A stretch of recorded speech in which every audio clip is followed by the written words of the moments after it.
Waalaikumsalam Waalaikumsalam warahmatullahi warahmatullahi wabarakatuh. wabarakatuh.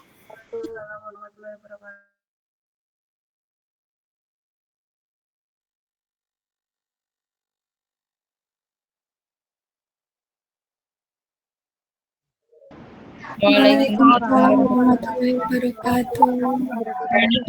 warahmatullahi wabarakatuh.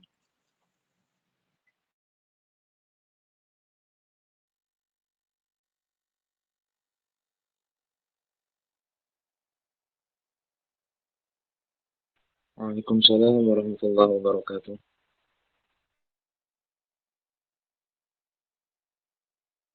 Alhamdulillah, kita di sini semua baik-baik. Alhamdulillah, sehat walafiat.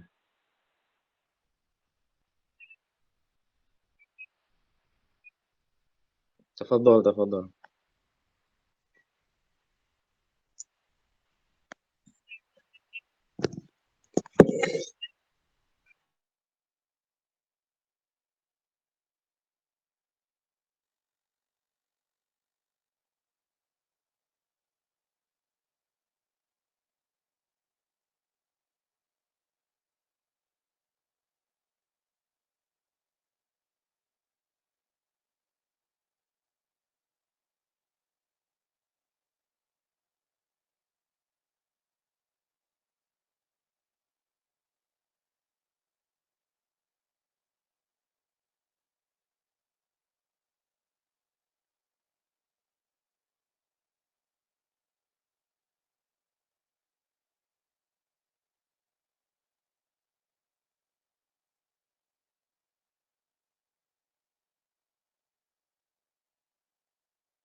Dia udah banyak dikasih sama kamu nih.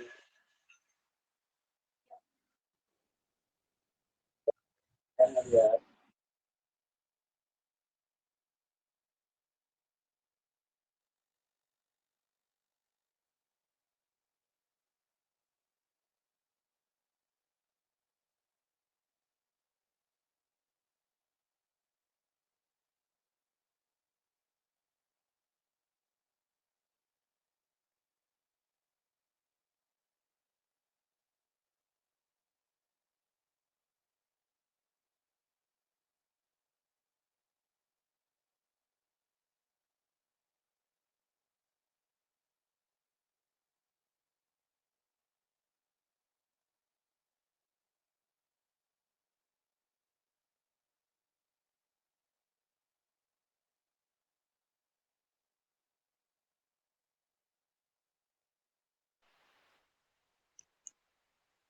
Tamam.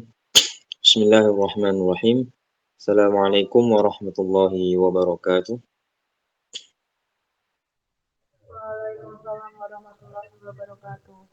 Waalaikumsalam warahmatullahi taala wabarakatuh. Kaifa halukum jami'an? Semoga semuanya selalu dalam keadaan yang diridhai Allah, sehat walafiat dan dimudahkan dalam segala hal. Nahmaduhu wa nusalli wa nusallimu ala rasulihil karim wa ala alihi wa ashabihi ajma'in, amma ba'd. Rabbi syrah li sadri wa yassir li amri wahlul 'uqdatam min lisani yafqahu qawli. Rabbi zidna ilma warzuqna minka fahma birahmatika ya arhamar rahimin. Allahumma anfa'na bima 'allamtana wa 'allimna ma yanfa'una wa zidna ilma. Alhamdulillahi ala kulli hal wa na'udzu billahi min hali ahli nar. Pertama-tama marilah kita panjatkan syukur kita kehadirat Allah Subhanahu wa taala yang mana dengan sebab Allah Subhanahu wa taala masih mau memilih kita lah, kita bisa hadir dalam majelis yang semoga Allah ridhoi ini. Bukan karena kita kuat, bukan karena kita mempunyai kesempatan waktu, bukan karena kita punya kuota yang banyak, atau mungkin sebagian pakai wifi. Bukan karena itu semua, bukan karena apapun yang ada ke sesuatu yang bisa menjadikan kita duduk di majelis ini, bukan. Itu semua tidak. Hakikatnya ketika Allah Subhanahu wa taala ingin memberikan seseorang ini dia kebaikan ya.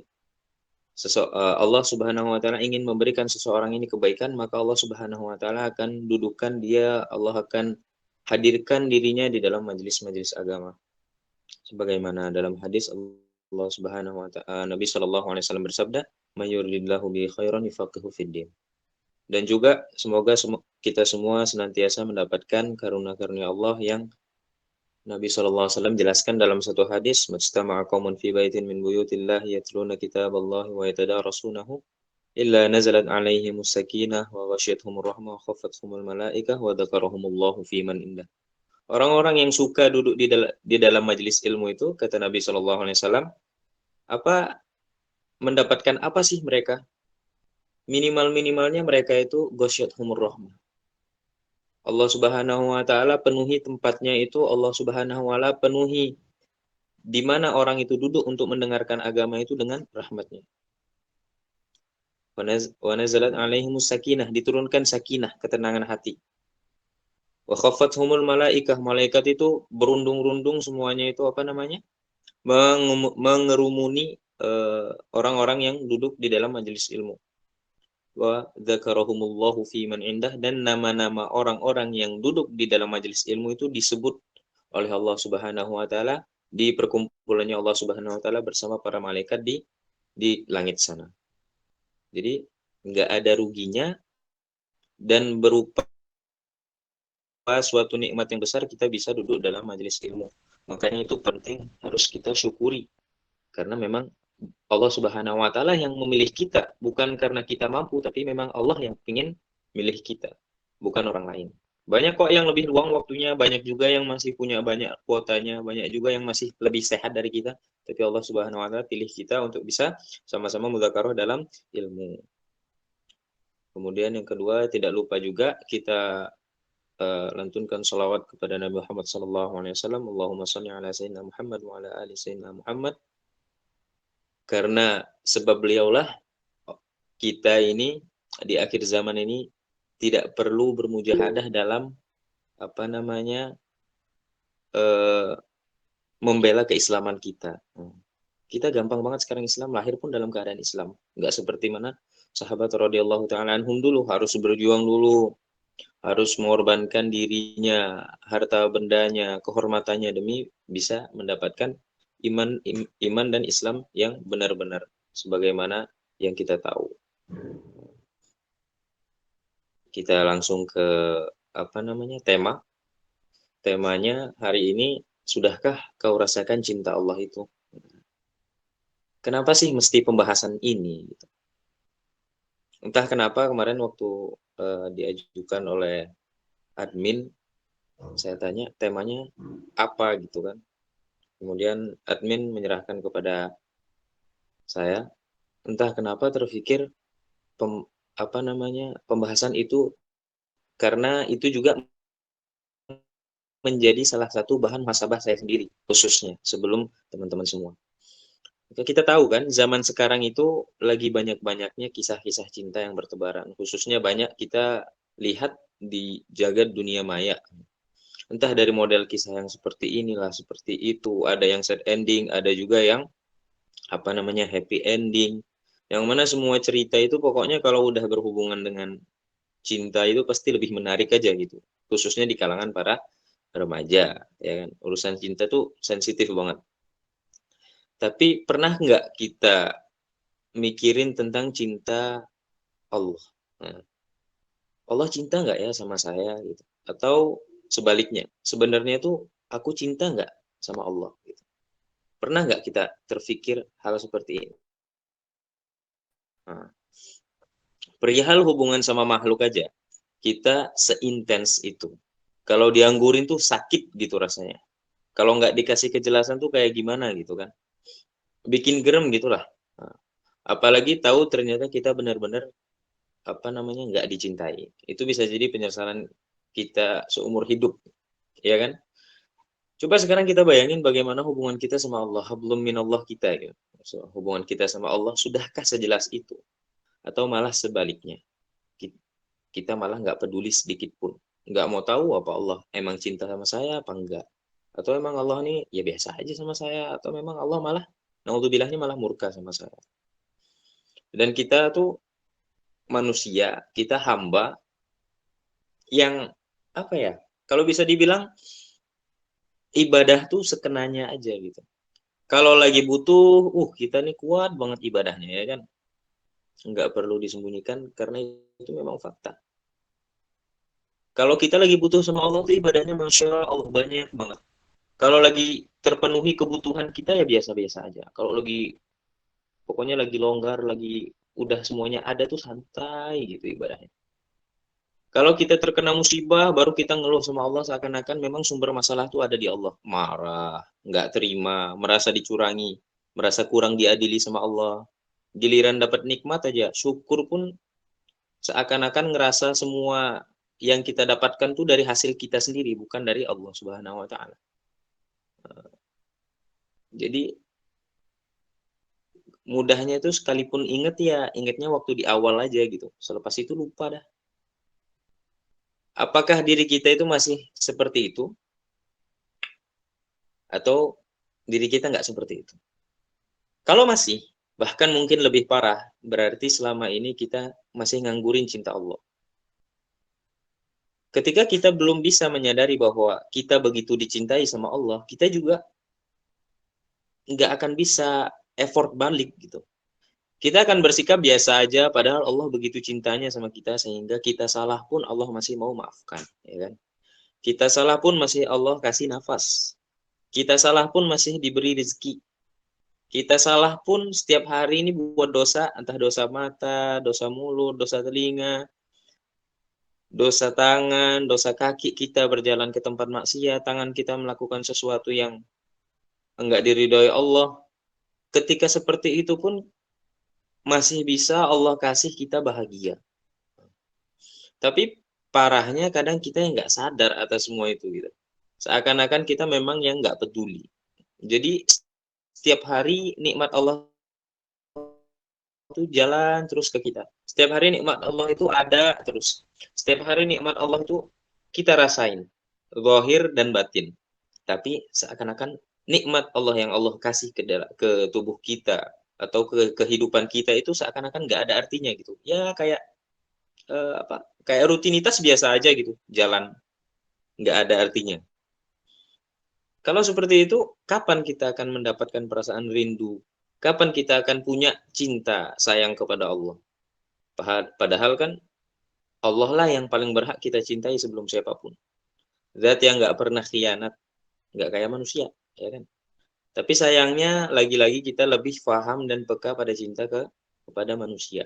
Padahal manusia itu mudah sekali berubah isi hatinya, ya kan? Manusia itu gampang banget berubah. Karena hati ya sebagaimana sesuai bahasa Arab. Hati kalau di bahasa Arab itu kan artinya kolbun bahasa Arab. Makanya kata para ulama dinamakan hati karena itu. Yuqallibu. Gampang berubah. Satu waktu senang, satu waktu benci. Nah, itu manusia. Tapi kalau Allah enggak. Allah sekali cinta, cinta terus. Tapi ya lagi-lagi, nah, itu tadi. Kita memang seperti itu sifat kita. Maka coba kita pikirin. Harusnya ya kita itu peka dan merasa dengan cinta itu. Sehingga ketika kita sudah merasa dengan cinta itu, kita bisa ngasih effort lebih untuk balas cinta Allah kepada kita. Kalau orang itu nggak ngerasa ya, gimana dia mau bisa ngasih segalanya ke Allah? Ke manusia aja begitu kan. Contohnya kita senang sama seseorang. Tapi kita nggak ngerasa tuh disenengin, biasa aja gitu. Apakah kita akan effort buat balas effortnya dia? Apakah kita akan mau bertaruh buat balas cintanya dia? Tentu enggak kan. Tapi ketika kita merasa dicintai, kita merasa disayangi, kita akan bisa balas itu semua. Kan begitu. Apalagi ke Allah. Sebagaimana perkataan Imam Ibnul Qayyim rahimahullahu taala, beliau bilang, "Laisa sya'an an tuhibba, walakinna sya'an an tuhab." Kata beliau, perkaranya itu bukan bagaimana engkau mengaku mencintai Allah, tapi perkaranya itu tentang apakah kamu dicintai Allah. Jadi, kata beliau apa? Laisa sya'na an tuhibba, walakinna sya'na an tuhab. Perkaranya bukan bagaimana kamu itu mengaku cinta kepada Allah, tapi apakah kamu dicintai Allah? Coba dari kalam itu dalam banget maknanya, ya kan? Dalam banget maknanya. Maka teman-teman, sekarang kita cari tahu dulu. Segimana sih cintanya Allah itu? Cinta Allah, kasih sayang Allah, rindunya Allah itu pada kita tuh seperti apa? Segimana gitu.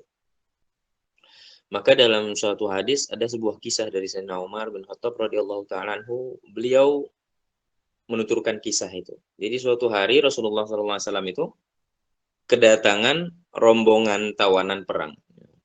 Nah, di tengah-tengah rombongan tawanan perang itu ada seorang ibu yang sedang mencari bayinya. Ketika ibu tadi berhasil menemukan bayinya di antara tawanan itu, maka ibu tadi itu pun memeluk bayinya kemudian disusui. Kemudian Rasulullah SAW bertanya kepada para sahabat, apakah menurut kalian ibu ini akan tega melemparkan anaknya tadi yang masih kecil yang disusuinya tadi ke dalam kobaran api? Jadi Rasulullah SAW nanya kepada para sahabat, kepada Sayyidina Umar dan para sahabat yang ada di waktu itu. Apakah menurut kalian, kata Rasulullah, apakah menurut kalian ibu ini akan tega melemparkan anaknya ke dalam kobaran api? Maka spontan dong sahabat jawab, ya nggak mungkin. Gitu. Demi Allah, sementara dia sanggup untuk mencegah bayinya terlempar ke dalamnya. Maksudnya, nggak mungkin dong Rasulullah, ini ibu sebegitu sayangnya sama anak, kok tiba-tiba ngelempar anaknya ke kobaran api tanpa ada sebab. Bahkan seandainya ada sebab pun nggak mungkin dia ngelempar. Karena dia punya sesuatu untuk mencegah. Apa sesuatu itu? Kasih sayangnya dia. Cintanya dia sama bayinya itu. Maka Rasulullah SAW bersabda, sungguh Allah lebih sayang kepada hamba-hambanya daripada ibu itu kepada anaknya. Kata Rasulullah apa? Allahu arhamu bi'ibadihi min hadihi biwaladihi. Allah Subhanahu wa ta'ala lebih sayang kepada hamba-hambanya daripada ibu ini kepada anak. Coba bayangkan. Apabila seorang ibu nggak tegang lempar anaknya ke dalam api karena sayang dan cinta kepada anaknya, maka Allah lebih nggak tega lagi, Allah lebih sayang, Allah lebih nggak mau lagi ngelempar dan mencampakkan hambanya ke dalam api neraka. Kenapa? Karena sayang dan cinta kepada hambanya. Karena Allah adalah Zat yang Maha Rahman, yang Maha Rahim. Akan tetapi terkadang hamba itu yang nggak mau mengenal Allah. Hamba itu yang nggak peduli kepada Allah. Hamba itu yang nggak peduli kepada agama Allah. Bahkan terkadang ada model-model hamba yang malah lari jauh dari Allah, bukannya mendekat. Bagaimana Allah bisa sayang kepada hamba tersebut? Rahmatnya Allah itu sudah dibentangkan seluas-luasnya, tapi dia malah nggak mau mengambil rahmat itu, malah menjauh. Terus bagaimana cara Allah menyayangi hamba seperti itu? Padahal kita diperintahkan untuk mengenal Allah dan lari menuju Allah, mendekat kepada Allah. Allah berfirman, "Fafirru ilallah inni lakum minhu nadhirum mubin" dalam surat Ad-Dariyat kan. Maka kata Allah, berlarilah kalian semua kembali menuju Allah. Fafirru ilallah. Inni lakum minhu nadhirum mubin. Kata, sungguh aku ini siapa maksudnya? Rasulullah sallallahu alaihi wasallam, minhu nadhirum mubin. Aku ini bagi kalian itu adalah seorang pemberi peringatan yang nyata. Nah, kata Rasulullah, lari sana kembali kepada Allah. Bukan jalan, lari.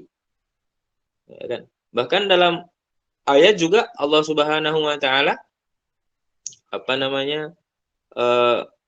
dalam satu ayat Allah Subhanahu wa taala bilang, "Fafirru ila maghfiratin min rabbikum wa jannatin 'arduha ka'ardis sama'i wal ardi u'iddat lil muttaqin." Berlarilah kalian menuju apa? Maghfiratin minallahi, menuju ampunan aku, kata Allah sendiri kan. Berlarilah kalian menuju ampunan aku. Padahal sebegitu cintanya Allah sama kita. Maka ada satu kisah. Ini dulu kisahnya diceritain oleh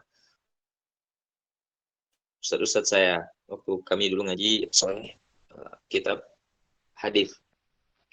Maka ustadz ini cerita.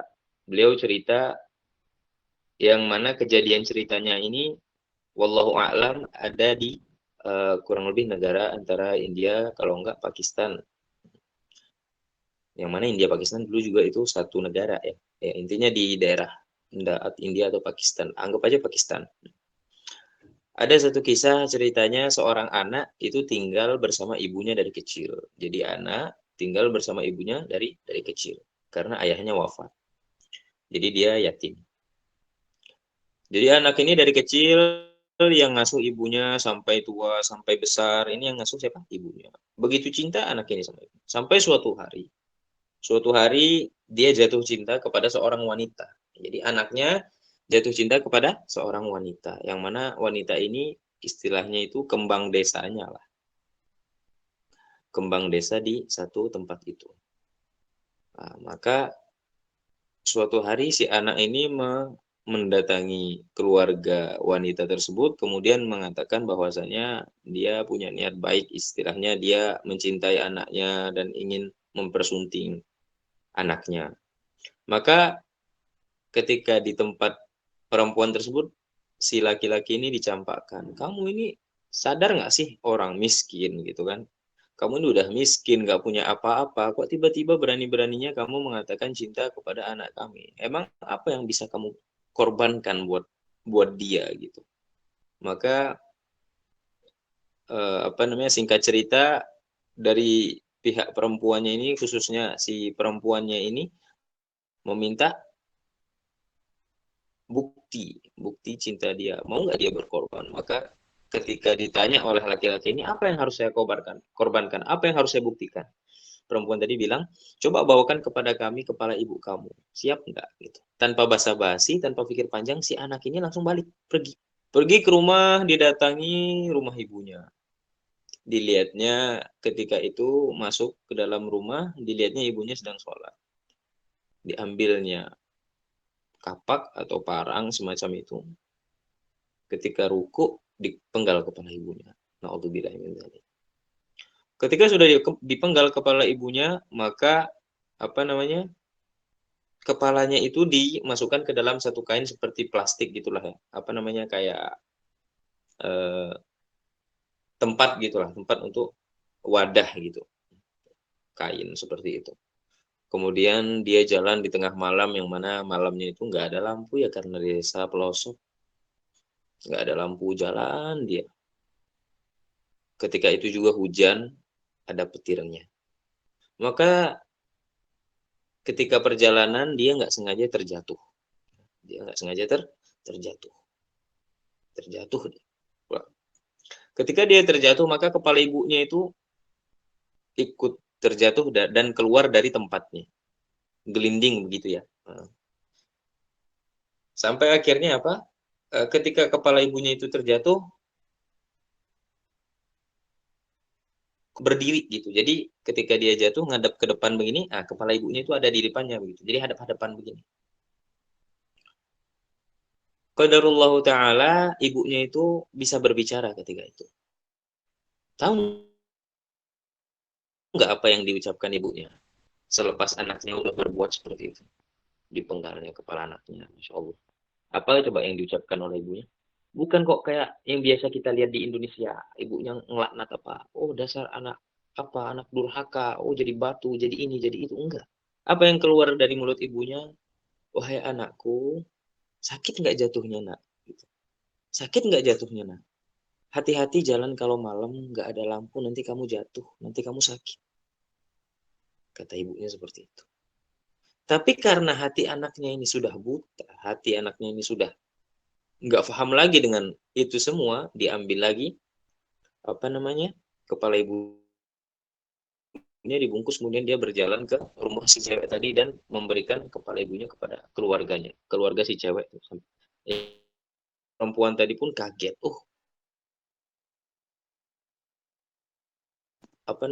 ngetes doang ibaratnya kata gitu. Nah, makanya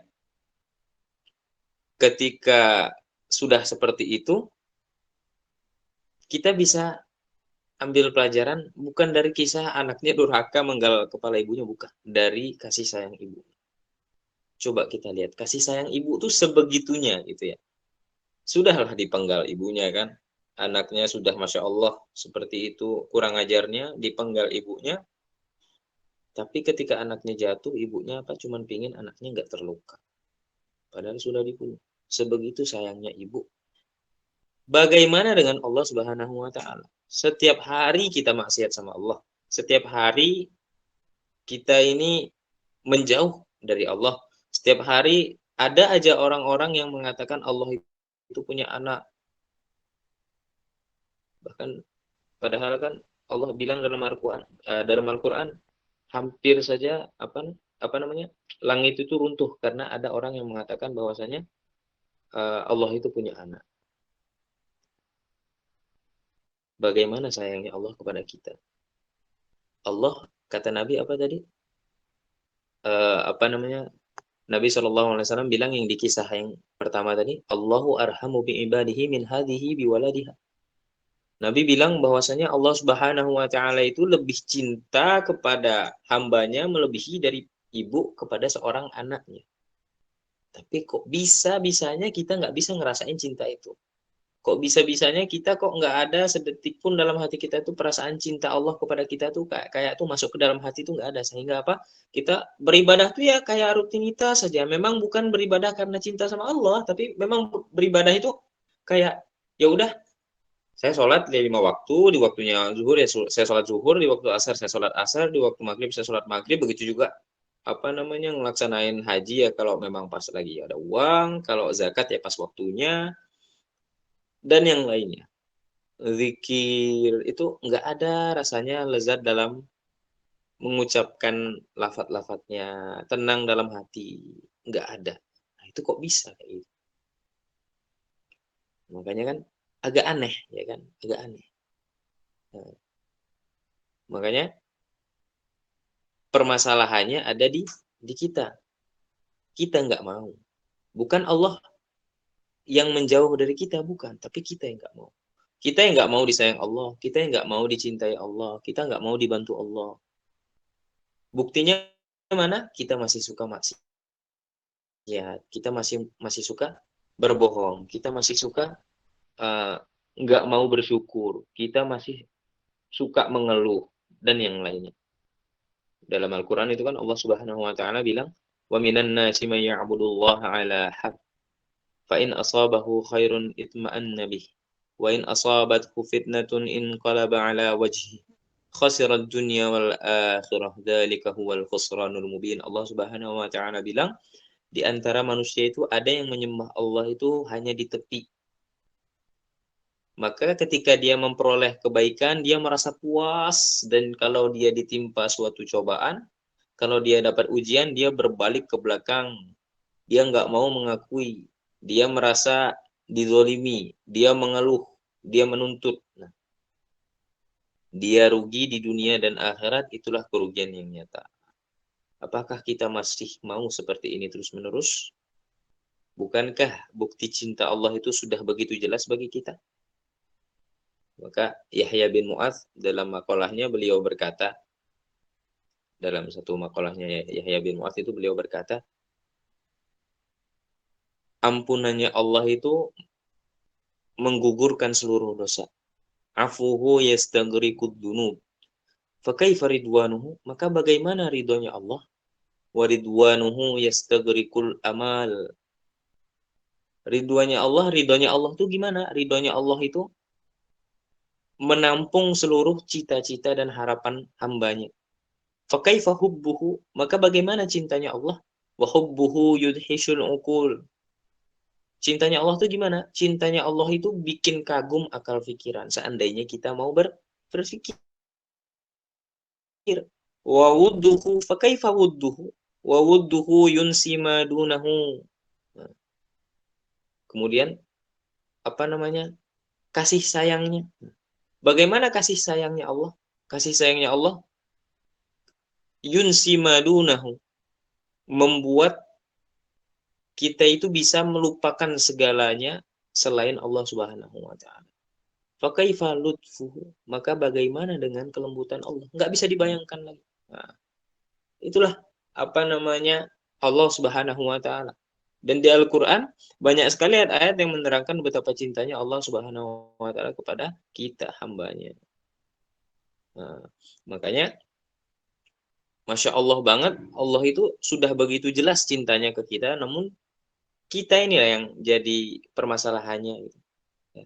Kita yang nggak merasakan, kita yang nggak mau paham dan mengerti bahwa Allah mencintai kita lebih dari siapapun. Nah, terkadang memang yang membuat kita nggak merasakan cinta Allah kepada kita itu, ataupun yang membuat kita juga nggak bisa mencintai Allah itu karena memang hati kita yang sudah penuh dengan cinta dunia. Jadi bukan karena kita ngelakuin apapun, bukan karena kita ngelakuin ini itu, enggak. Tapi memang karena cinta kita, hati kita ini sudah penuh cinta kepada dunia ataupun kepada selainnya. Seseorang misalnya. Dalam satu makalah itu dikatakan hati itu ibarat cangkir. Nah, hati itu ibarat cangkir. Apa cangkir itu? Mug ya, mug atau gelas. Semakin banyak engkau mengisi dengan cinta kepada Allah, cangkir itu, mug itu, maka akan semakin sedikit ruang untuk kecintaan pada dunia. Nah, maka kita termasuk yang mana ini? Apakah kita termasuk yang mengisi penuh cangkir hati kita itu pada cinta kepada makhluk? Ya kan? Padahal makhluk nggak kekal. Lalu bagaimana kita berharap sama sesuatu yang akan hilang, yang akan mati? Apakah akan menghasilkan kebahagiaan? Tentu enggak. Makanya kita perlu tahu cangkir hati kita ini kita isi dengan siapa? Dengan cinta kepada siapa? Apakah cinta kepada Allah atau cinta kepada makhluknya? Atau malah cinta kepada dunia? Maka disebutkan juga dalam satu makalah, ketika hati kamu itu terlalu berharap kepada seseorang, maka Allah akan timpakan padamu pedihnya sebuah pengharapan.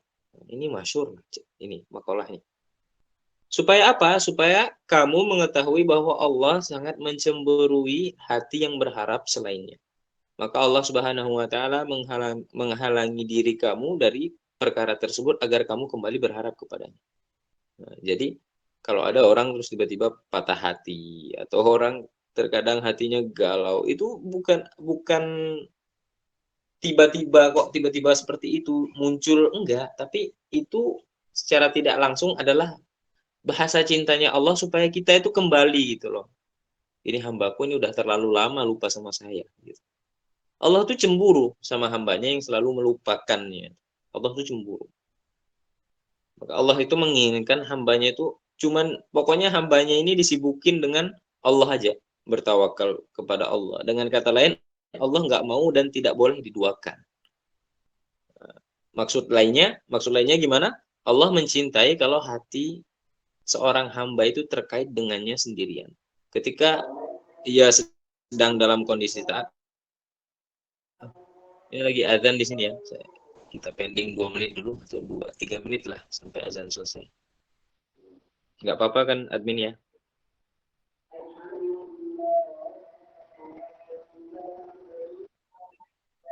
Kita pending dulu barangkali 3 menit karena di sini azan asar.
Tamam. Yang tadi azan asar ya. Di sini masih asar. Ya, kenapa kita stop supaya menghormati azan? Menjawab azan kan lumayan dapat pahala. Maka saya lanjut yang tadi. Allah itu punya sifat yang namanya pencemburu. Jadi Allah itu cemburu banget. Kalau ada hambanya duain dia itu Allah itu cemburu banget. Khususnya lagi Allah itu mencintai hati seorang hamba itu ketika dia mengisi hatinya itu sendirian, khususnya dalam kondisi taat. Ketika hamba itu disibukkan oleh urusan dunia, makanya Allah Subhanahu wa taala ambil dunianya agar hamba tersebut kembali kepada Allah dan bertawakal lagi kepada Allah. Simpelnya bagaimana? Simpelnya ketika kita mencintai Allah pertama, ya, mencintai Allah pertama, maka cinta-cinta selanjutnya akan membuat kita kembali kepada Allah. Bukan malah sebaliknya. Kita cinta kepada dunia pertama. Maka ketika ada urusan yang berurusan dengan Allah, hubungan kita dengan Allah, bisa-bisa kita tinggalkan atau bahkan kita gadaikan demi dunia kita. Tapi kalau kita menjadikan cinta Allah yang pertama, maka urusan dunia ataupun cinta kita kepada siapapun setelah cinta kita kepada Allah itu akan membawa semuanya kembali kepada Allah lagi. Gitu. Bahkan Nabi Shallallahu Alaihi Wasallam bilang dalam satu hadis riwayat Asma bintu Abu Bakar, Rasulullah SAW bilang apa? Laisa syai'un aghyarun minallahi azza wa jalla. Enggak ada siapapun yang lebih pencemburu dari Allah Subhanahu wa taala. Maka kita lihat. Ketika zaman dulu Nabi Ibrahim alaihissalam cinta banget sama Nabi Ismail alaihissalam, ya kan? Nabi Ibrahim cinta banget sama Nabi Ismail. Karena Nabi Ismail ini udah ganteng, Masya Allah lah pokoknya. Ketika cinta Nabi Ismail ini penuh di dalam hatinya Nabi Ibrahim, maka Allah Subhanahu wa taala datangkan ujian. Ujiannya apa? Seakan-akan Allah Subhanahu wa taala itu ingin ngambil Ismail. Disuruh apa Nabi Ibrahim? Disuruh sembelih, ya kan? Disuruh sembelih. Maka ketika Nabi Ibrahim mau melaksanakan perintah itu, berarti tandanya Nabi Ibrahim masih cinta kepada Allah lebih daripada Nabi Ismail. Tapi seandainya waktu itu Nabi Ibrahim tidak melaksanakan itu, ya wallahu a'lam, karena itu ujiannya Allah Subhanahu wa taala. Maka ketika Nabi Ibrahim meletakkan pisau di lehernya Nabi Ismail, maka di situ terbukti bahwa cintanya Nabi Ibrahim yang ada di hati beliau itu adalah kecintaan kepada Allah Subhanahu wa taala. Maka Allah Subhanahu wa taala akhirnya mengganti Nabi Ismail dengan kambing, ya kan? Begitu juga hal yang terjadi sama seperti mana kisah Nabi Yakub alaihissalam. Nabi Yakub ini cinta banget sama anaknya beliau, siapa? Nabi Yusuf, ya kan? Ada dua anak yang dicintai banget, ada Bunyamin dan ada Nabi Yusuf. Tapi yang paling dicintai Nabi Yusuf karena udah ganteng, soleh, juga beliau tahu kalau Nabi Yusuf masih kecil ini bakal jadi nabi. Kecintaan Nabi Yakub kepada Nabi Yusuf itu akhirnya memenuhi semua hati beliau. Semua hidup beliau itu seakan-akan cuman berotasi antara Nabi Yusuf aja pokoknya. Nabi Yusuf senang, beliau senang. Maka Allah Subhanahu wa taala akhirnya mengambil Nabi Yusuf, ya kan? Berapa tahun? 20 tahun. Allah Subhanahu wa taala mengambil siapa? Nabi Yusuf 20 tahun sebagai ujian kepada Nabi Yakub. Sehingga hatinya kembali lagi dipenuhi dengan cinta kepada Allah. Setelah hatinya Nabi Yakub ini penuh dengan cinta kepada Allah, maka Allah Subhanahu wa taala pun mengembalikan Nabi Yusuf kepadanya selepas 20 tahun. Jadi ujiannya bukan main. Kurang lebih seperti itu. Apa tandanya kalau kita dicintai Allah? Tandanya sebagaimana dua nabi tersebut. Idza ahabballahu qauman, kata Nabi dalam satu hadis, idza ahabballahu qauman ibtalahum. Jika Allah mencintai suatu kaum, kata Nabi Muhammad SAW bilang, maka mereka akan diuji dengan ujian.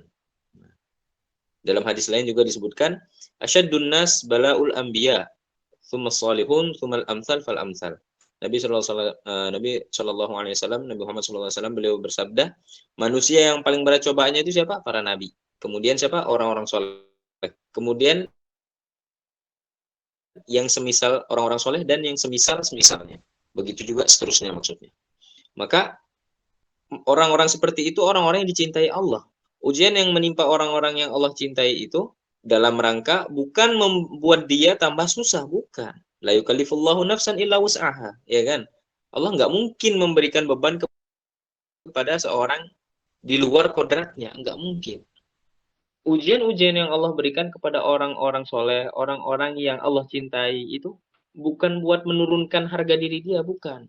Bahkan sebaliknya, untuk mensucikannya dari dosa, mengangkat derajatnya. Sehingga akhirnya ketika ujian-ujian itu semuanya terlaksana, Allah Subhanahu wa taala jadikan mereka ini orang-orang yang mulia. Maka kita lihat diri kita. Kayak seperti mana sih kita kalau ketika dapat ujian? Maka orang beriman yang dicintai Allah itu orang yang masih dikasih ujian. Ibarat kata itu ujian cinta kita. Karena hakikatnya kita kan orang surga ya. Siapa yang mau di dunia aja kan nggak mau. Kita kan dulu kan kakek kita Nabi Adam kan itu kan penduduk surga. Maka kita ini kan hakikatnya orang surga yang lagi diuji di dunia. Tempat kita yang asli itu ya di surga. Makanya barang siapa yang mau sabar dan syukur, akan Allah kembalikan lagi ke surga. Tapi kalau enggak, ya na'udzubillah. Akhirnya, ketika dia nggak mau syukur, nggak mau apa-apa, ya udah, tetap di neraka malahan untuknya. Nah, maka perihal itu Rasulullah SAW bilang juga dalam hadis, beliau bilang, ajaban li amril mu'min. Kata Rasulullah, aku ini heran dengan urusannya orang-orang beriman ini. Takjub aku, kata Rasulullah. Inna amrohu kullahu khair. Walaysa dzaka li ahadin illa lil mu'min. Kata Rasulullah, semua urusannya ini berupa kebaikan. Dan ini nggak dipunyain kecuali orang-orang beriman, khususnya di zaman beliau. In asabathu sarra syakara fakana khairul lah. Ketika seorang mukmin ini, kata Rasulullah, ditimpa suatu hal yang membuat gembira hatinya, menyebabkan dia senang, syakara, maka dia bersyukur. Ketika dia bersyukur, fakana khairul lah, maka itu yang terbaik baginya. Kenapa? Karena ketika dia bersyukur, la in syakartum la azidannakum wa la in kafartum min adzabil lasyadid. Allah akan tambah rezekinya, Allah akan tambah nikmatnya, Allah juga tambahkan pahalanya. Fakana khairul lah, itu yang terbaik buat dia. Wa in asabathu darra sabara fakana khairul lah. Ketika dia ditimpa suatu hal yang membuat hatinya pedih, membuat dirinya sakit, atau satu hal yang tidak menyenangkan dia, sabara, maka dia bersabar, fakana khairul lah, maka itu juga yang terbaik buat dia. Karena ya sebagaimana kita tahu, man sabara dhafira, barang siapa yang bersabar akan sukses. Ketika seseorang itu bersabar, innallaha ma'as sabirin, Allah bersama orang-orang yang sabar. La tahzan innallaha ma'ana, enggak usah sedih, Allah selalu bersama kita. Maka ketika kita menjadi orang yang beriman, tanda kita ini memang dicintai Allah itu ya salah satunya karena kita diuji sama Allah Subhanahu wa taala. Ketika kita diuji, di situ kita dilihat bukti cinta kita tuh ada nggak. Ketika kita diuji, apakah kita mau bersyukur, mau tetap bersabar, mau tawakal sama Allah, atau malah menyalahkan Allah lagi. Syukurnya nggak ada, ngeluhnya tambah. Kita lihat diri kita, muhasabah diri kita di situ. Terus kemudian apa keutamaannya kalau kita bisa merasakan cinta Allah? Kita memang benar dicintai Allah, apalagi sampai kita bisa mencintai Allah Subhanahu wa taala. Apa keutamaannya? Fadilahnya apa? Maka dalam hadis Rasulullah SAW bilang, Innallaha azza wa jalla la yahmi 'abdahu al-mu'min min ad-dunya wa huwa yuhibbuhu kama tahmuna maridakum at-ta'ama wasyaraba takhafuna 'alaihi. Kata Nabi SAW, sesungguhnya Allah Subhanahu wa taala akan menjaga hambanya yang beriman dan dia mencintai dia, si hamba tadi, seperti kalian menjaga makanan dan minuman orang sakit di antara kalian, takhafuna alaih, karena kalian takut pada kematiannya. Jadi diperhatiin banget gitu. Sebagaimana kita kalau ada kawan atau orang tua kita sakit ya, segimana perhatiannya kita sama orang tua kita sakit, kita perhatiin, udah makan belum? Udah minum belum? Udah minum obat belum? Gimana tambah enakan belum badannya? Perhatiin banget. Nah, begitu juga Allah Subhanahu wa taala terhadap kita, lebih dari itu. Maka orang yang dicintai Allah juga akan dicintai oleh semua makhluknya, akan dicintai oleh penghuni langit dan bumi. Dalam satu hadis Rasulullah SAW bilang, dalam hadisnya Abu Hurairah, Rasulullah SAW bilang, Innallaha idza habba 'abdan da'a Jibril faqala. Maka dalam satu hadis itu diceritakan, ketika Allah Subhanahu wa taala ini mencintai seseorang, maka dia akan memanggil Jibril. Faqala inni uhibbu fulanan fa ahibbah. Wahai Jibril, aku cinta sama orang ini, maka kamu juga harus cinta sama dia. Qala fayuhibbuhu Jibril thumma yunadi fis sama fayaqul innallaha yuhibbu fulan fa uhibbuhu. Ketika Jibril kemudian dikatakan bahwasanya Jibril pun akhirnya mencintai dia. Kemudian Jibril menyuruh ke penduduk langit, sesungguhnya dikasih pengumuman gitu, iklan gitu ya. Kalau kita di pesantren mungkin pakai toa. Kalau malaikat Jibril wallahu a'lam. Malaikat Jibril ngasih pengumuman di penduduk langit, wahai para penghuni langit, sesungguhnya Allah Subhanahu wa taala mencintai fulan, maka cintailah dia. Nah, maka cintailah dia. fayuhibbuhu ahlu sama, maka penduduk langit pun akhirnya cinta juga sama orang tadi yang dicintai sama Allah. Qala thumma yudha'u lahul qabulu fil ardi wa idza thumma yudha'u lahul qabul fil ard. Kemudian akhirnya ketika Allah sudah cinta, Jibril sudah cinta, begitu juga penghuni langit pun mencintai dia, maka kata Rasulullah SAW, yudha'u lahul qabul fil ard. Maka di bumi pun dia pun akan menjadi orang yang diterima. Maksudnya apa? Orang yang dicintai. Tapi kemudian sebaliknya juga, wa idza abghada 'abdan da'a Jibril fayaqul inni abghidu fulanan fa'abghidhu. Ya wahai Jibril, ketika Allah Subhanahu wa taala enggak suka sama satu orang, benci sama satu orang, maka Allah Subhanahu wa taala panggil Jibril. Wahai Jibril, saya enggak suka sama orang ini. Maka kamu benci sama dia. Qala fayubghiduhu, maka Jibril pun akhirnya benci sama orang tadi. Tsumma yunadi fi ahli sama, kemudian Jibril melakukan hal yang sama tadi, sebagaimana orang yang dicintai, Jibril melakukan hal yang sama. Apa yang dilakukan Jibril? Dia mengumumkan fi ahli sama kepada orang-orang penduduk langit, innallaha yubghidu fulanan fa'abghiduhu. Allah Subhanahu wa taala benci sama satu orang ini, maka kalian semua benci sama dia. Qala fayubghidunahu, maka penduduk langit pun enggak suka sama orang itu. Tsumma tudha'u lahul baghdha'u fil ardi. Kemudian akhirnya apa? Ketika sudah penduduk langit enggak suka, Jibril alaihissalam sebagai khalifah di langit juga enggak suka, apalagi Allah Subhanahu wa taala Rabbul Alamin enggak suka, Allah Subhanahu wa taala selepas itu akhirnya menjadikan orang tersebut pun akhirnya dibenci di bumi. Maka seperti itu. Maka penting bagi kita sering-sering muhasabah. Lalu bagaimana caranya supaya kita dicintai sama Allah? Nggak ada satupun cara supaya kita bisa dicintai sama Allah kecuali ngikut caranya yang diajarkan oleh Nabi Muhammad SAW. Sebagaimana yang admin tulis, saya lihat di posternya itu, di chapternya. Qul in kuntum tuhibbunallaha fattabi'uni yuhibbukumullah wa yaghfir lakum dzunubakum wallahu ghafurur rahim. Allah Subhanahu wa taala bilang, wahai Muhammad, katakanlah kepada orang-orang itu, in kuntum tuhibbunallah, kalau kamu memang cinta sama Allah, fattabi'uni, ikuti aku, kata Nabi Muhammad. Yuhibbukumullah, maka Allah akan cinta sama kalian semua. Jadi satu-satunya cara buat kita supaya bisa dicintai Allah, kita ikuti Nabi. Ketika kita sudah ikuti Nabi, Nabi cinta sama kita, Allah pun cinta sama kita. Gimana caranya supaya dicintai Nabi? Man ahya sunnati faqad ahabbani wa man ahabbani kana ma'i fil jannah, kata Nabi dalam satu hadis.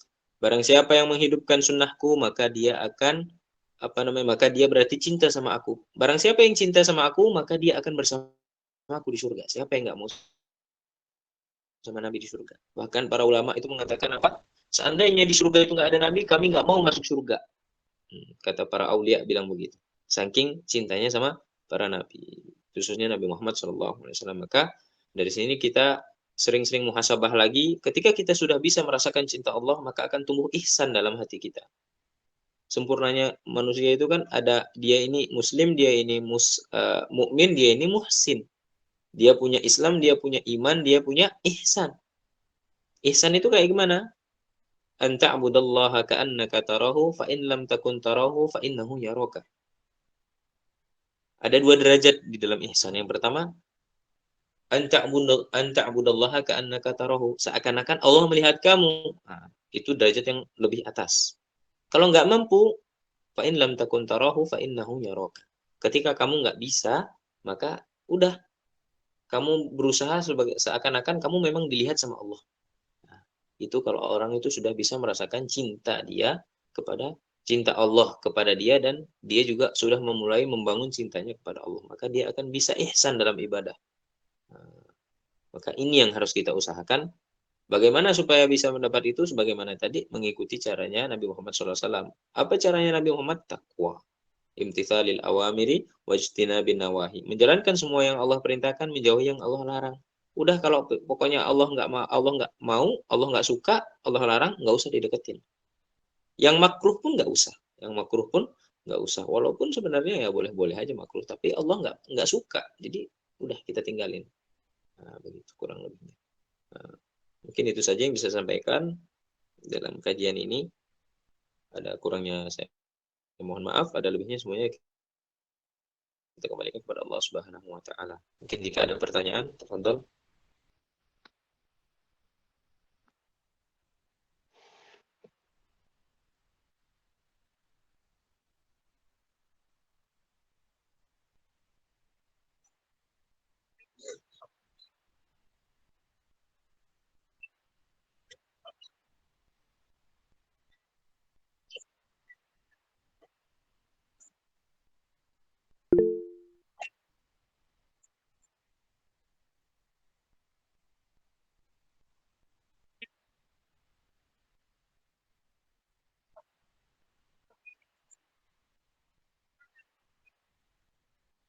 Mungkin dibatasin, mohon maaf banget. Karena saya ngambil waktu talaki, jadi hari ini saya masih talaki sama Mas Syai. Jadi saya izin sedikit sama beliau, walaupun nanti agak diomelin sih. Tapi nggak apa-apa. Nah, jadi mungkin ya 3 mungkin. Nanti sisanya bisa chat di Instagram, boleh juga. Nggak apa-apa.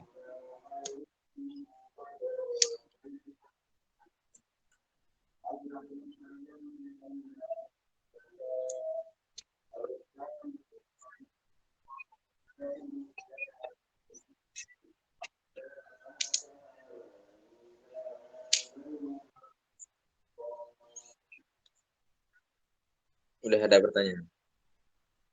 Udah ada pertanyaannya.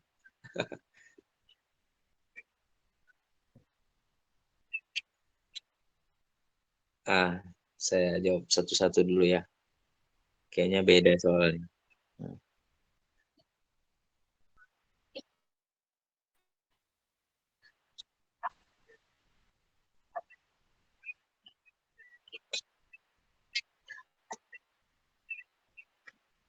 Iman turun ya, insya Allah. Barakallah. Waalaikumsalam warahmatullahi wabarakatuh. Buat eh, beliau, iman turun. Sebentar. Melorot. Jadi iman turun itu ya ini nggak cuma antum aja, tapi kita semua. Terkadang iman kita naik, terkadang iman kita turun. Kata para ulama apa? Al-imanu yazidu wa yankus, yazidu bi ziyadatil a'mal wa yankusu bi ma'asidlah. Apa yang menyebabkan iman kita turun? Iman kita turun itu sebab kita maksiat kepada Allah dan lupa. Lalu bagaimana mengatasinya? Kata Rasulullah dulu kepada para sahabat ketika ada sahabat ngumpul gitu ya. Kemudian Rasulullah datang kepada para sahabat. Apa yang dibilang Rasulullah? Jadidu imanakum, perbaharui iman kalian. Ini para sahabat ini para sahabat. Para sahabat yang kalau bisa dibilang imannya itu paling kuat selepas para anbiya. Kata Rasulullah apa? Jadidu imanakum. Ini sahabat, bagaimana kita, ya kan? Kata Rasulullah, perbaharui iman kalian. Maka para sahabat nanya, "Wa kaifa nujaddidu imanana ya Rasulullah?" Bagaimana cara kami memperbaharui iman kita ya Rasulullah? Kata Rasulullah apa? Eh, Aktsiru min qauli la ilaha illallah. Perbanyaklah kalian mengucapkan la ilaha illallah. Maksudnya apa? Bukan sekedar diucapkan. Jadi kalam Rasul itu walaupun singkat, maknanya luas. Maknanya apa? Ucapkan kalam la ilaha illallah, kamu renungin di hati, apa maksud la ilaha illallah itu? Kalau kita sudah memahami maksud lafaz la ilaha illallah, maka kita akan nggak maksiat. Maka kita akan semangat beramal. Karena apa? Kita tahu nggak ada sesuatu yang bisa ngasih kita pahala selain Allah, ya kan? Nggak ada Tuhan yang berhak disembah selain Allah. Nggak ada yang bisa ngasih kita bala, kebahagiaan. Nggak ada yang bisa ngasih kita rezeki kecuali Allah. Nggak ada yang bisa ngasih apapun kepada kita kecuali Allah. Maka ketika hamba memahami konsep seperti itu, ketika hamba memahami ibarat seperti itu, maka yang ada di pikirannya apa? Berarti saya harus taat dong sama Allah. Berarti saya harus eh, takwa dong kepada Allah. Berarti saya harus tinggalin dong maksiat. Nah, begitu. Maka cara paling eh, penting ketika iman kita turun, apa pertama muhasabah diri. Apa yang menyebabkan iman kita turun nih? Nah, muhasabah. Yang kedua apa? Yang kedua taubat. Taubat. Udah taubat, Ustaz. Udah taubat, Kak, masih aja ngelakuin. Udah berapa kali, Kak, kita ulangin, masih aja kita ngelakuin. Kata Habib Umar bin Hafidh rahimahullah, beliau bilang apa? la ta'jaz anit taubah. Jangan kamu merasa lemah dari taubat. Sudah secapek apapun kamu itu taubat, ngelakuin maksiat, taubat, udah lakuin aja. Nanti akan ada satu waktu, ya, nanti akan ada satu waktu di mana kamu akan bosan dengan maksiat itu. Allah akan nanemin itu sifat bosan di dalam hati, sehingga apa? Sehingga kita akhirnya kembali kepada Allah sepenuhnya. Kata Imam Ibnu Athaillah dalam kitab Hikam, beliau bilang, saya agak lupa teks bahasa Arabnya, kurang lebih artinya begini, apa namanya, janganlah berputus asa dari bertaubat kepada Allah, karena mungkin saja itu adalah dosa terakhir yang kamu lakukan. Jadi udah taubat aja sampai di satu waktu, tapi jangan terus kemudian dalam hati taubat santai, ntar besok bisa maksiat. Bukan seperti itu. Taubat itu gimana, yang nyesel, memang benar-benar nyesel, bukan sekedar cuman ucapan gitu doang, enggak. Karena terkadang ada juga yang namanya air mata buaya. Air mata buaya tidak berlaku kepada kita sesama manusia aja, tapi hamba kepada Allah pun banyak tuh air mata buaya. Maka jangan sampai kita termasuk orang-orang yang kepada Allah tuh juga pakai air mata buaya. Jangan. Nanti sama Allah dimain-mainin gimana? Ayo. Malah dapat adab, ya Allahu a'lam. Nah, begitu ya. Kurang lebihnya seperti itu. Jadi pertama muhasabah, yang kedua taubat. Udah taubat, yang ketiga tingkatin amal. Insya Allah nanti naik lagi. Setiap turun seperti itu, muhasabah lagi, taubat lagi, muhasabah lagi. Jadi kata dulu Ustadz saya sering bilang, kalau mau tidur itu usahain pakai apa? Tasbih gitu ya. Jadi mau tidur itu sambil zikir, istighfar. Kemudian kalau bangun tengah malam itu kurang lebih laksanain 3 sholat kata beliau. Dulu pesan sama kami. Apa aja sholatnya? Yang pertama, kamu sholat tobat. Sudah selepas sholat tobat, sholat niat khusus, niat sholat tahajud. Kemudian yang ketiga, sholat apa namanya, sholat hajat. Nah, sholat hajat. Jadi sholat tobat, sholat apa tadi yang kedua? Sholat tahajud. Yang ketiga sholat hajat. Kurang lebih seperti itu. Wallahu a'lam. Bisa dimengerti? Yang kedua.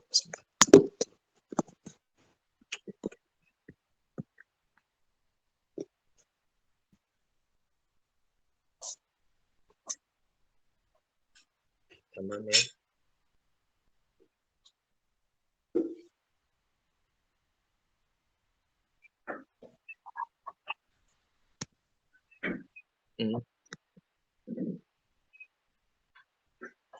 Nggih.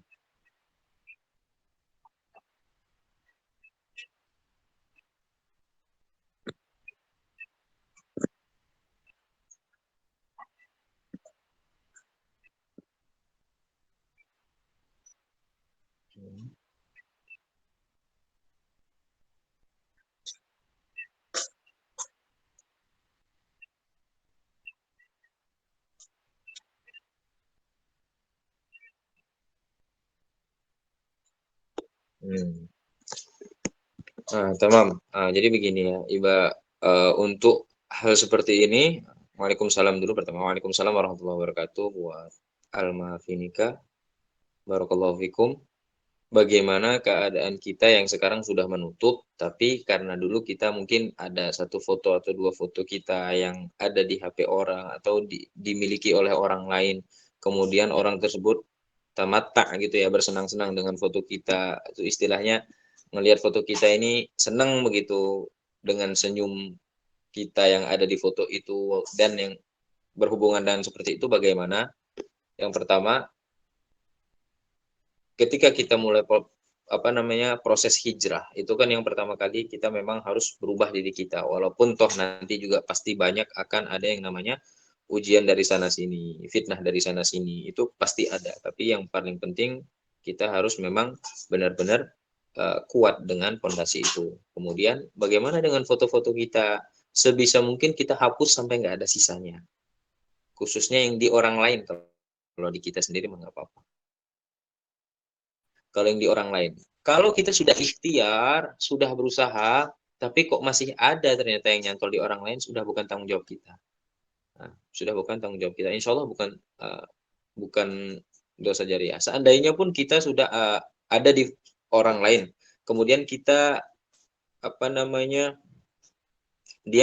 kita tahu ada di HP orang itu, ya, foto kita tahu ada di HP orang itu yang tanpa hijab, kemudian kita minta hapus, tapi nggak dihapus-hapus, ya kita bisa apa? Kecuali memang kita ada di satu tempat dengan dia, atau kita minta saudara kita untuk supaya menghapuskan foto kita yang ada di dia. Jadi sebisa kita bisa dengan tangan, kata Nabi kan, man ra'a minkum munkaran falyughayyirhu biyadihi fa illam yastati fa bilisanihi fa illam yastati fa biqalbihi wa dzalika adhaful iman. Kalau kita nggak bisa dengan mencegahnya, menyuruhnya, memaksanya, kita bisa dengan usahakan dengan lisan, disuruh, dipaksa. Kalau dengan lisan juga udah nggak bisa, ya udahlah, kita udah nggak mampu, segalanya kita coba nggak mampu, ya udah dengan hati. Yang penting benci dengan hal itu, bukan malah senang, kurang lebih begitu. Wallahu a'lam.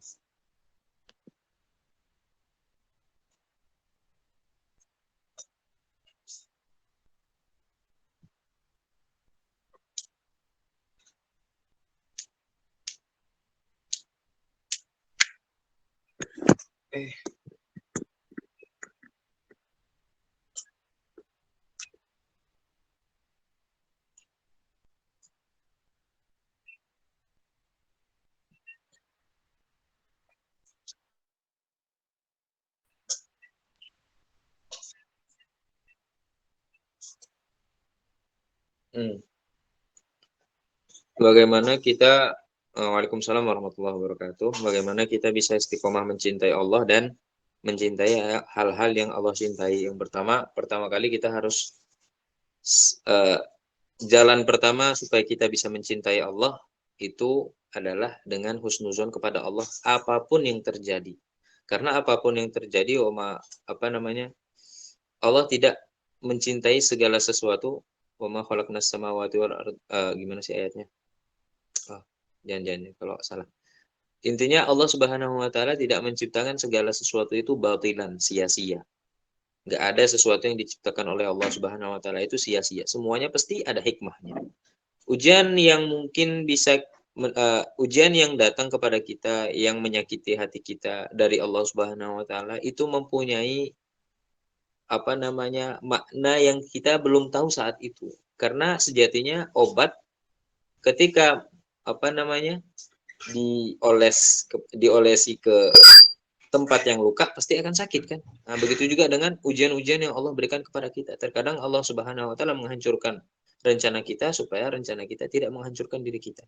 Maka terus berusaha husnuzon sama Allah, itu nanti akan memudahkan kita untuk cinta sama Allah Subhanahu wa taala. Karena Allah Subhanahu wa taala ketika kita husnuzon sama Allah, Allah pun akan memberikan apa yang kita husnuzoni. Percaya aja udah, sepahit apapun pasti ada hikmahnya. Pasti Allah ini yang terbaik. Ana inda dhani 'abdi bi, kata Allah. Aku ini sesuai dengan persangkaan hambaku padaku. Terus gimana caranya supaya aku bisa mencintai apapun yang dicintai Allah? Yang pertama ya tentunya dengan memang ada itikad kuat dari hati kita supaya kita nggak menyentuh apa-apa yang tidak disenangi Allah. Kita berusaha berpegang teguh pada apa-apa yang Allah cintai, Allah suka. Kita menjadi orang baik, ya udah jadi orang baik. Jangan karena orang lain terus kita berubah. Ibarat kata kita punya pegangan di dalam diri kita, itu apa pegangannya? Segala sesuatu yang aku mulai karena Allah tidak akan berhenti karena manusia. Itu. Segala sesuatu yang aku mulai karena Allah nggak akan berhenti karena manusia. Itu dipegang bener-bener banget. Makanya supaya ketika nanti ada hal-hal yang tidak kita duga, kita nggak akan berpaling dari Allah. Juga untuk itu perbanyak doa. Ada doa yang diajarkan oleh para masyayikh itu, Allahumma inna nas'aluka hubbaka wa hubba man yuhibbuka wa hubba amalal ladzi yuqarribuna ila hubbik. Ya Allah, inna nas'aluka hubbak. Aku memohon kepada Engkau cintamu, wa hubba man yuhibbuk, dan cinta kepada orang-orang yang mencintai Engkau. Wa hubba amalal ladzi yuqarribuna ila hubbik, dan mencintai amalan-amalan yang dengan amalan itu bisa mendekatkan aku kepada cintamu. Kemudian untuk supaya kita ini dijauhkan dari hal-hal yang tidak disukai Allah, doanya diajarkan oleh Syekh Mutawalli Syar'i, Allahumma inna nas'aluka, bukan. Iya benar. Allahumma ahrimna ladzata ta'atik, wahai ya Allah, haramkan, jauhkan dariku kelezatan maksiat kepadamu,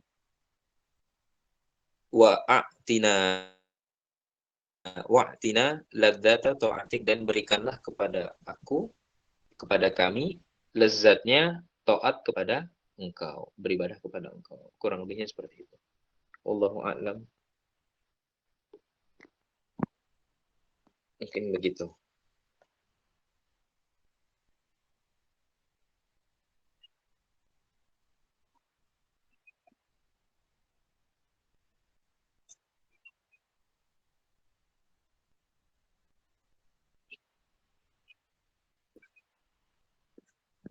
Amin amin ya Rabb, amin.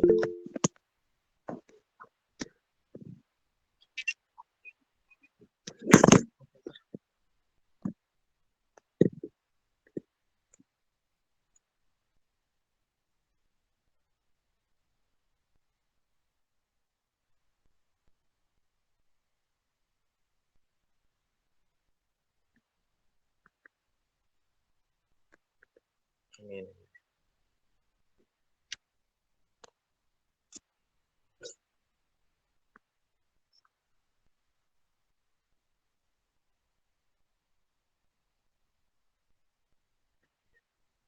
Ya, kurang lebih seperti itu.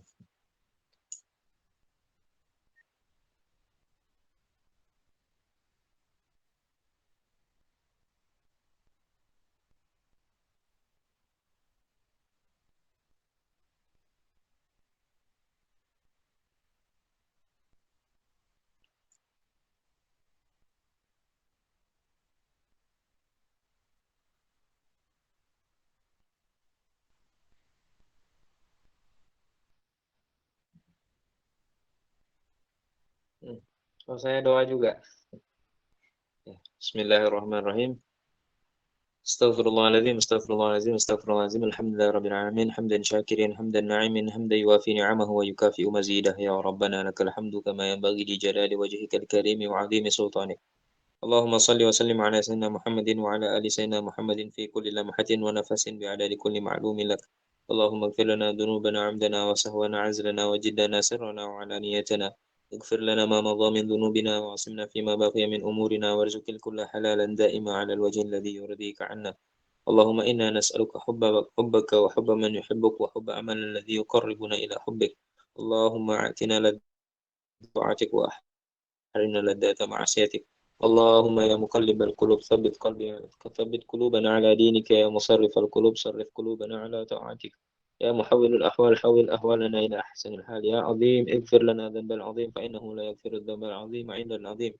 يا أرحم الراحمين ارحمنا برحمتك الواسعة. ربنا هب لنا من أزواجنا وذرياتنا قرة عين واجعلنا للمتقين إماما. ربنا آتنا في الدنيا حسنة وفي الآخرة حسنة وقنا عذاب النار. ربنا اغفر لنا ولوالدينا وارحمهما كما ربيانا صغيرا. إنك على ما تشاء قدير وبالإجابة جدير. وصلى الله على سيدنا محمد النبي الأمي وعلى آله وصحبه وسلم والحمد لله رب العالمين. الفاتحة.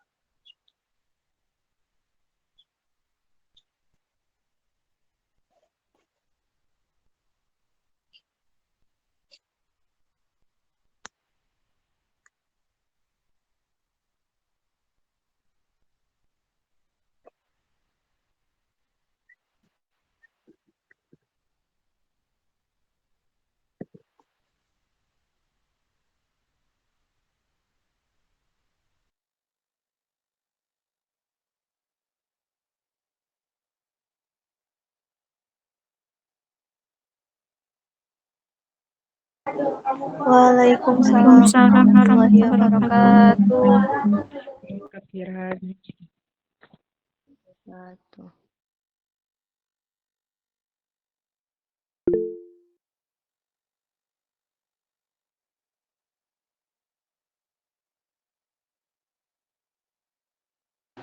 Udah keluar. Teman-teman yuk kelar yuk. Besok jangan lupa kajian lagi ya teman-teman.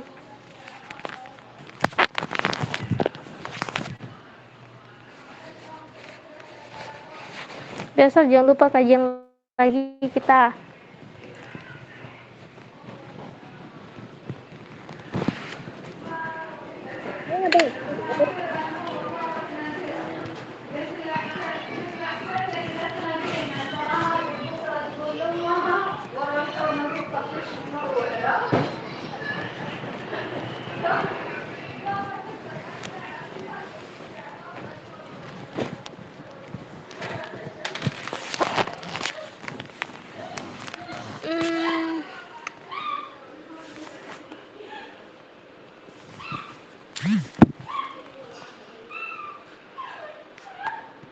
Ntar ya Kak, Ana absen dulu.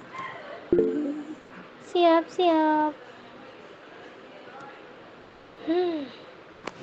Nah,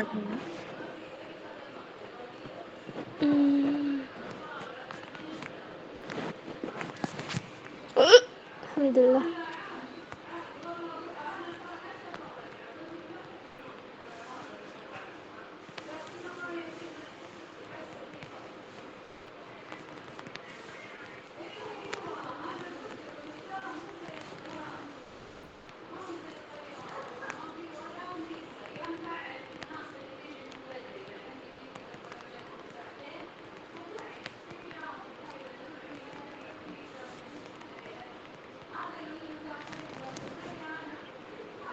udah Kak. Ana izin keluar ya Kak. Tuh ada teman-teman, silahkan keluar. Aku keluarin dulu ya, kayaknya ini pada tidur deh.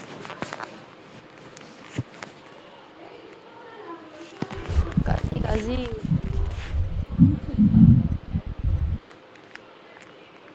Enggak apa sih? Kamu link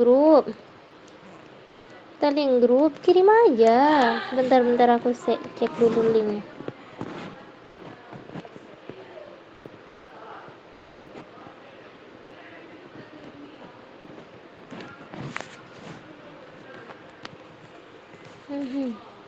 Ini ya grup akhwatnya, ini grup akhwatnya teman-teman jika ingin join.